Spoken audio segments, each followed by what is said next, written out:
আল্লাহ রসুলের পরে এই পৃথিবীতে কোরআনের সবচেয়ে বড় পণ্ডিত ছিলেন আল্লাহ রসুলের আপন চাচাতো ভাই হযরত আব্দুল্লাহ ইবনে আব্বাস রাদিয়াল্লাহু তাআলা আনহু। আল্লাহ রসুল হযরত আব্দুল্লাহ ইবনে আব্বাস রাদিয়াল্লাহু তাআলা আনহুর বুকের উপরে হাত রেখে দোয়া করেছেন, আল্লাহুম্মা ফাক্কিহহু ফিদ্দীন ওয়া আল্লিমহু তা'উইল।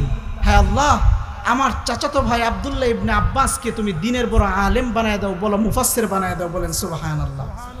আল্লাহ রসুলের এই দাওয়াত, আল্লাহ রসুলের এই দোয়ার বরকতে, আল্লাহ রসুলের এই দোয়ার বরকতে আল্লাহ হযরত আব্দুল্লাহ ইবনে আব্বাসকে এই পরিমাণ কোরআনের ইলম তাকে দান করেছেন, যাকে বলা হয় রঈসুল মুফাসসিরিন। অর্থাৎ কিয়ামত পর্যন্ত যত মুফাসসির দুনিয়াতে আগমন করবেন সকল মুফাসসিরদের লিডার বানিয়ে দিয়েছেন। বলেন সুবহানাল্লাহ।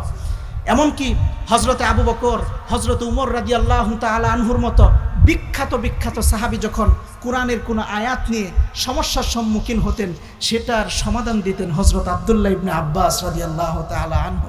ওই আব্দুল্লাহ ইবনে আব্বাস রাদিয়াল্লাহু তাআলা আনহু বলছেন, ও দুনিয়ার মানুষ শোনো, ইন্নী লা আ'লামু আমালান আকরাবা ইলাল্লাহি মিন বিররিল ওয়ালিদাইন। ও দুনিয়ার মানুষ, আমি রঈসুল মুফাসসিরিন আব্দুল্লাহ ইবনে আব্বাস বলতেছি, শোনো, তোমরা আল্লাহর নিকটবর্তী হওয়ার জন্য পৃথিবীর মধ্যে যত আমল করো, যত যা কিছু করো, মা বাবার খেদমত করার চেয়ে উত্তম অন্য কোনো আমল দ্বিতীয়টা আছে কিনা আমি আব্দুল্লাহ ইবনে আব্বাসের জানা নাই।